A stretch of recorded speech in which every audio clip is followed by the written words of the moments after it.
Kilo રીંગણ લાવીને ખાશો. જો તમે આ રેસીપી એક વખત મારી રીતે બનાવશો ને તો તમે વારંવાર બનાવવાનું મન થઈ જશે અને તમે મને એક વખત ચોક્કસથી યાદ કરશો. અને જો તમે આ રેસીપી એક વખત બાળકોને બનાવીને ખવડાવશો ને તો વારંવાર બનાવવાની ડિમાન્ડ કરશે અને તમે સ્કૂલમાં લંચ બોક્સમાં આરામથી આપી શકો છો.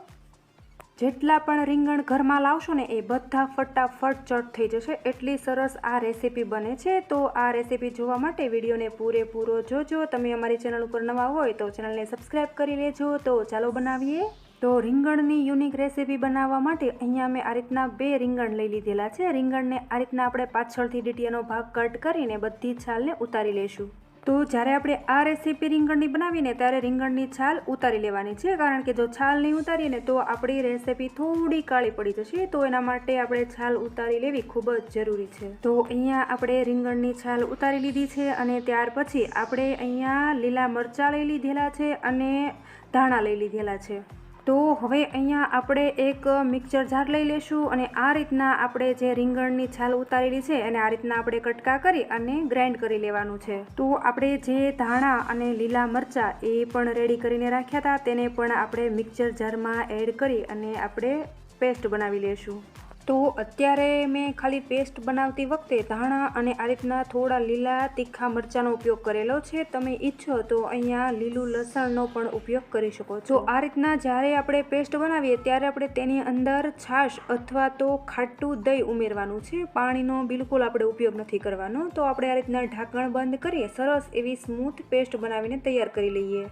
તો આ રીંગણની પેસ્ટ બનાવીને આપણે સાઈડમાં કરી લઈએ અને આપણે આગળની પ્રોસેસ કરી લઈએ. તો એના માટે મેં અહીંયા એક બાઉલ લઈ લીધેલું છે અને બાઉલની અંદર મેં જે ઝીણો રવો આવે છે તે લઈ લીધેલો છે. અને જો આપણે ઘરમાં રવો હોય અને થોડો જાડો લાગતો હોય તો આપણે તેને મિક્સર જારની અંદર પીસી લેવાનો છે. અને હવે અહીંયા આપણે જે રીંગણ મરચાં અને ધાણાની પેસ્ટ બનાવી હતી તેને આપણે આ રીતના રવાની અંદર ઉમેરી દઈશું. તો જુઓ ફ્રેન્ડ્સ, દેખાઈ રહી છે ને આપણી કંઈક અહીંયા યુનિક રીંગણની રેસીપી.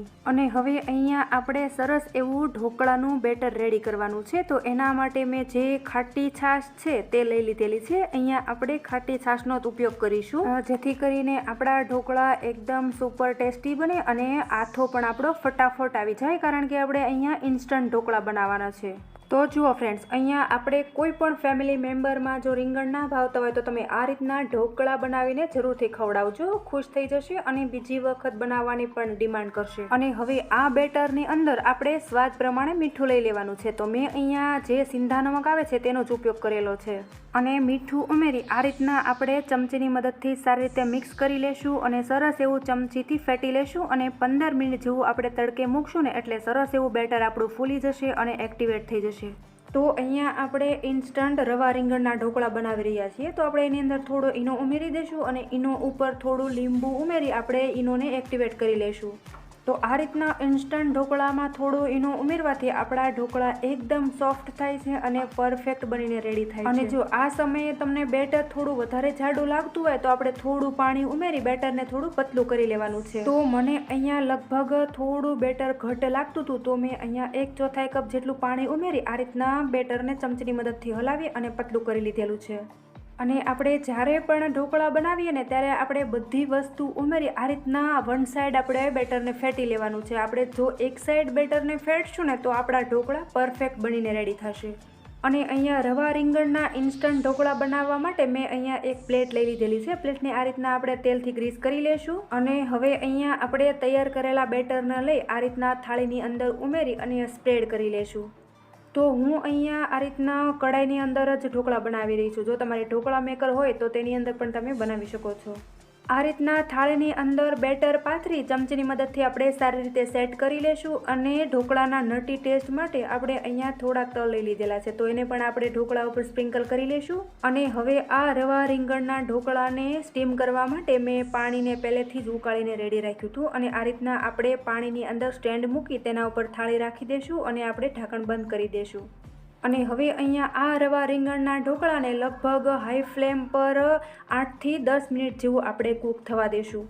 તો આ રીતના લગભગ આપણે 8 મિનિટ જેવું થઈ ગયું છે અને હવે અહીંયા આપણે ચાકુની મદદથી ચેક કરી લેવાનું છે. તો આ રીતના આપણે ચાકુની મદદથી ચેક કરતા જોઈએ તો એના ઉપર બિલકુલ ઢોકળા ચોંટતા નથી, મતલબ કે આપણા ઢોકળા સરસ રીતે ચડી ગયેલા છે. તો હવે આપણે પ્લેટને નીચે ઉતારી લઈએ અને આપણે 5 મિનિટ જેવું ઠંડુ થવા દઈએ. તો આ રીતના આપણે ઠંડા થઈ જાય ત્યાર પછી આપણે પીસીસ કરી લેવાના છે. જો ઠંડા થઈ જાય એટલે પીસીસ કરશું ને તો આપણા પીસીસ એકદમ પરફેક્ટ બનીને તૈયાર થશે. તો આ રવા રીંગણના ઢોકળાને તમારે જે સાઈઝના પીસીસ કરવા હોય ને એ સાઈઝના પીસીસ તમે કરી શકો છો. તો તમે જોઈ શકો છો કે અહીંયા આપણે જે તલ ઉમેર્યા હતા ને એનાથી આપણા ઢોકળાનો દેખાવ એકદમ સરસ આવી રહ્યો છે.